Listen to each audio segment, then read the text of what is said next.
Hello बच्चों, lectures को आगे बढ़ाते हुए आज हम क्रिस्टल फील्ड थ्योरी स्टार्ट करेंगे।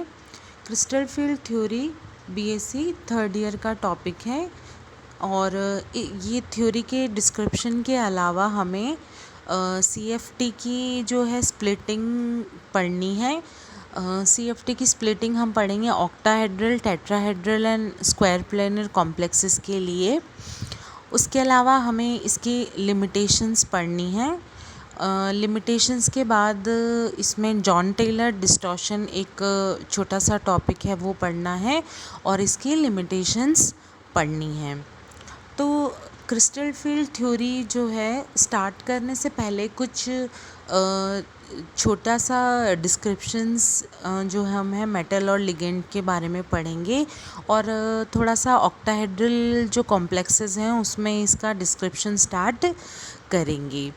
तो ये थ्योरी सबसे पहले दी थी वैन लिक ने और हैंस बेथ ने। 1930s में ये थ्योरी को डिस्क्राइब किया गया था। तो हम सबसे पहले देखते हैं कि इस थ्योरी में मैं आपको बताती हूँ कि अगर कोई मेटल जो है मेटल हम लेते हैं तो हमें ये पता है कि मेटल के अंदर डी ब्लॉक मेटल के अंदर जो डी ऑर्बिटल्स होते हैं वो 5 टाइप्स के होते हैं। तो इनमें से मैं उनका नेमिंग करती हूँ कि sir D X square Y square होता है, डी जेड स्क्वायर होता है, डी एक्स वाई होता है, डी एक्स जेड होता है और डी वाई जेड होता है। तो ये 5 टाइप के डी ऑर्बिटल्स किसी भी मेटल में हमें मिलेंगे जिसके थ्रू मेटल लिगेंड के साथ पेयरिंग या कोऑर्डिनेट बॉन्ड का फॉर्मेशन करता है। जो अबव के जो D X square Y square and जो डी जेड स्क्वायर जो ऑर्बिटल्स हैं उनको ऑक्टाहेड्रल में हम नेमिंग करते हैं ईजेड ऑर्बिटल्स। और जो D X Y, D Y Z और डी एक्स जेड जो ये तीनों जो ऑर्बिटल्स होते हैं वो होते हैं T2G ऑर्बिटल्स। तो हमें 2 टाइप के ऑर्बिटल्स यहाँ पे पता चलते हैं।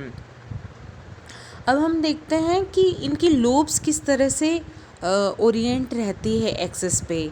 जो D X square Y square वाली जो लोब्स हैं वो एक्स एंड वाई एक्सिस पे ओरिएंटेड हैं और जो डी जेड स्क्वायर जो ऑर्बिटल है उसकी जेड वाली जो एक्सिस है उस पे ओरिएंटेड है।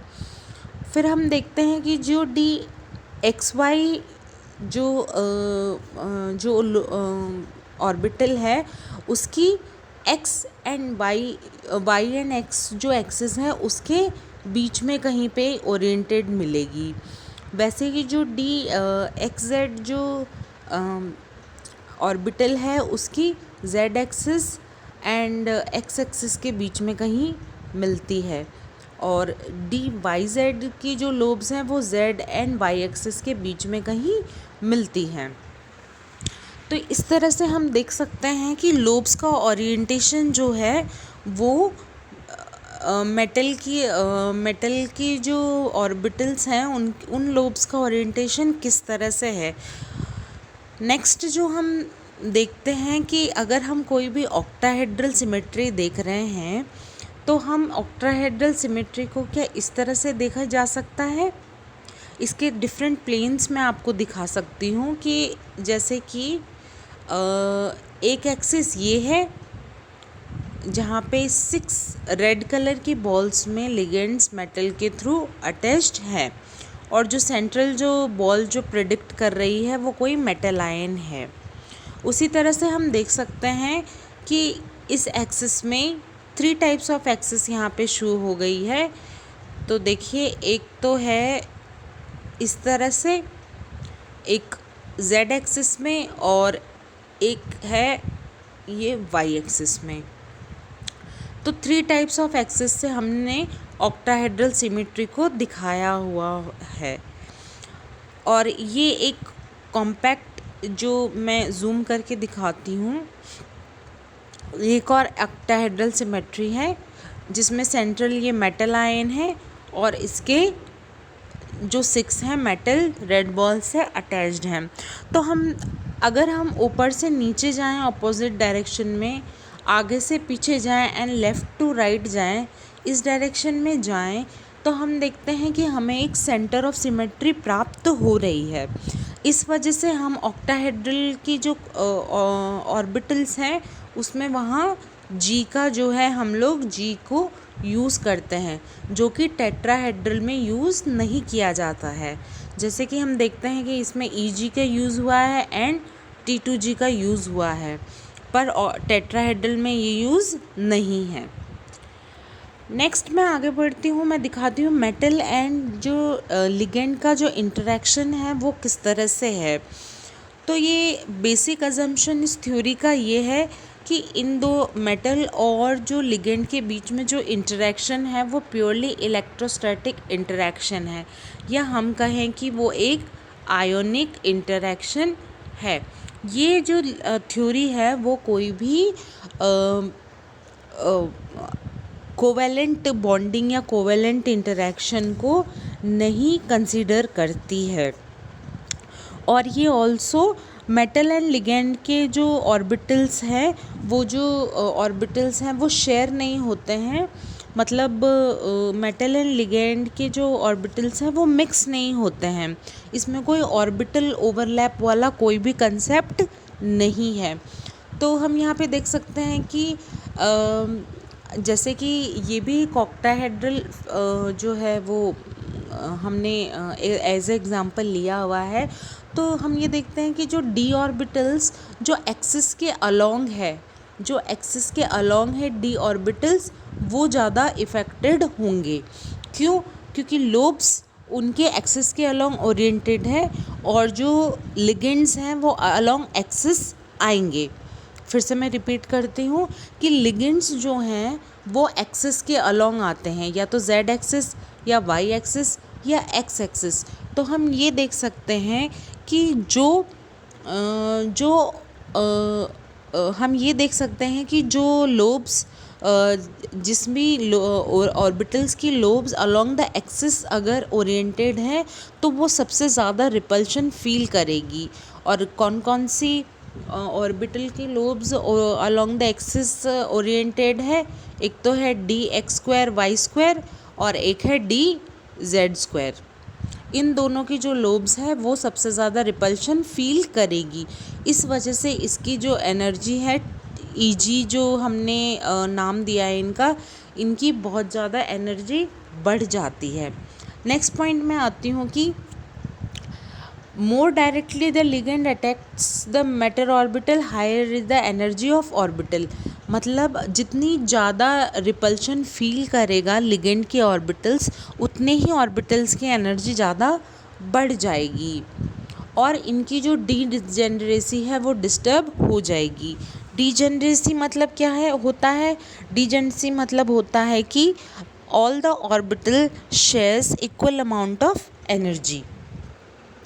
नेक्स्ट स्लाइड में मैं एक्सप्लेन करती हूँ कि जैसे अगर कोई ऑर्बिटल अप्रोच कर रहा है, हमने वही ऑक्टाहेड्रल का एग्जांपल लिया है। हमारे पास 3 एक्सिस हैं एक्स वाई और जेड। तो हमने ये देखा है कि जेड स्क्वायर में भी जो लोब्स हैं वो जेड एक्सिस के अलोंग ओरिएंटेड है और एक्स स्क्वायर और वाई स्क्वायर में भी एक्स स्क्वायर और वाई स्क्वायर पे जो है वो लोब्स ओरिएंटेड हैं। तो जो लिगेंड्स हमें पता है कि लिगेंड्स जो हमें आ रहे हैं वो अलोंग एक्स एक्सिस आ रहे हैं, अलोंग वाई एक्सिस आ रहे हैं और अलोंग जेड एक्सिस आ रहे हैं। जो नीचे के जो 3 ऑर्बिटल्स हैं X Y Y Z and Z dash, उनमें जो लोब्स हैं वो इन बिटवीन द एक्सिस हैं। इस वजह से जो लिगेंड्स के जो ऑर्बिटल्स हैं वो उनसे कम रिपल्शन फील करते हैं और इनकी एनर्जी कम हो जाती है।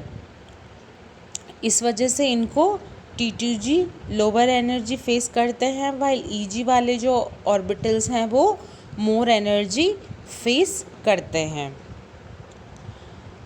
नेक्स्ट स्लाइड में हम देखते हैं कि सबसे पहले मेटल के पास जो है हमारे पास 5 डीजेनरेट ऑर्बिटल्स होते हैं। All the orbitals shares the equal amount of energy. तो जैसे ही हम लेफ़्ट टू राइट जा रहे हैं वैसे ही लिगेंड्स जो हैं वो मेटल की तरफ अप्रोच कर रहे हैं। उसकी वजह से क्या हो रहा है कि पहले तो जो मेटल की जो ऑर्बिटल्स हैं उनकी डीजेनरेसी ख़त्म होती है, क्योंकि लिगेंड्स मेटल की तरफ अप्रोच कर रहे हैं तो एक सॉर्ट ऑफ रिपल्शन फील हो रहा है।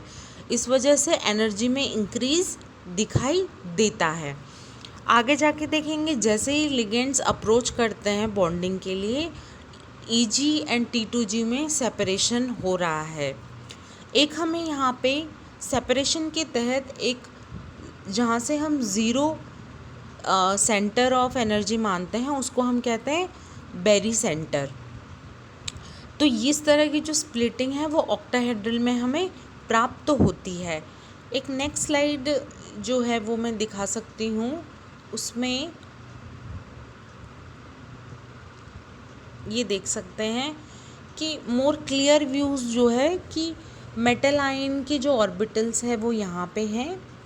नेक्स्ट डीजेनरेसी ख़त्म होते ही जो है नेगेटिव चार्ज जो है वो यूनिफॉर्मली डिस्ट्रीब्यूट हो जाता है ओवर द सरफेस पे, पर डीजेनरेसी जो है वो अभी भी बनी हुई है, लेकिन एनर्जी जो है अमाउंट ऑफ एनर्जी इंक्रीज़ हो गया है। फिर नेगेटिव चार्जेस, जब हम लिगेंड की जो नेगेटिव चार्जेस हैं जो अप्रोच कर रहे हैं मेटल के थ्रू, जैसे ही लिगेंड की बॉन्डिंग होती है जो ऑर्बिटल्स हैं वो 2 में सेपरेट हो जाते हैं, और बॉन्डिंग के बाद इलेक्ट्रोस्टैटिक अट्रैक्शन के बाद जो बॉन्डिंग होने के बाद एक स्टेबल स्टेट आती है और हमें एक ऑक्टाहेड्रल कॉम्प्लेक्स का फॉर्मेशन प्राप्त होता है। सेम यही अगर डिटेल में हम देखें तो हम देख सकते हैं कि एक फ्री मेटल आयन के पास 5 टाइप ऑफ ऑर्बिटल्स हैं और उनके एक्सेस जो है वो इस तरह से है।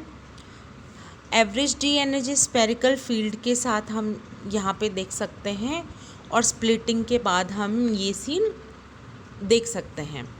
तो हम ये देख रहे हैं कि यहाँ पे एक फ्री मेटल है, यहाँ पे एक नेगेटिव चार्ज का इक्वल एटमॉस्फेयर डेवलप हो रहा है, और यहाँ मेटल के पास लिगेंड का सराउंडिंग एटमॉस्फेयर है। एक स्टेबल ऑक्टाहेड्रल कॉम्प्लेक्स हमें प्राप्त हो रहा है। क्रिस्टल फील्ड में हम देखते हैं कि स्प्लिटिंग जहाँ पे बेरी सेंटर माना गया है उसको 0 मार्क करते हैं। ऑक्टाहेड्रल में अबव 0 3/5 है और नीचे 2/5 स्प्लिटिंग हो रही है। तो ये एक रफ़ आइडिया हमें मिलता है कि किस तरह से ऑक्टाहेड्रल एटमॉस्फेयर में स्प्लिटिंग हो रही है। इसके आगे हम और डिटेल में इसको डिस्क्राइब करेंगे और कैलकुलेशन ऑफ CFSE भी कैलकुलेट करेंगे। क्रिस्टल फील्ड स्टेबलाइजेशन एनर्जी अलग अलग कॉम्प्लेक्सेस के लिए और अलग अलग इलेक्ट्रॉनिक कॉन्फ़िगरेशन के लिए किस तरह से हम कैलकुलेट कर सकते हैं। उसके अलावा हम ऑक्टाहेड्रल कॉम्प्लेक्सेस में और इसको डिटेल में पढ़ेंगे, और टेट्राहेड्रल और स्क्वायर प्लेनर के लिए भी इसका डिस्क्रिप्शन देखेंगे। Thank you.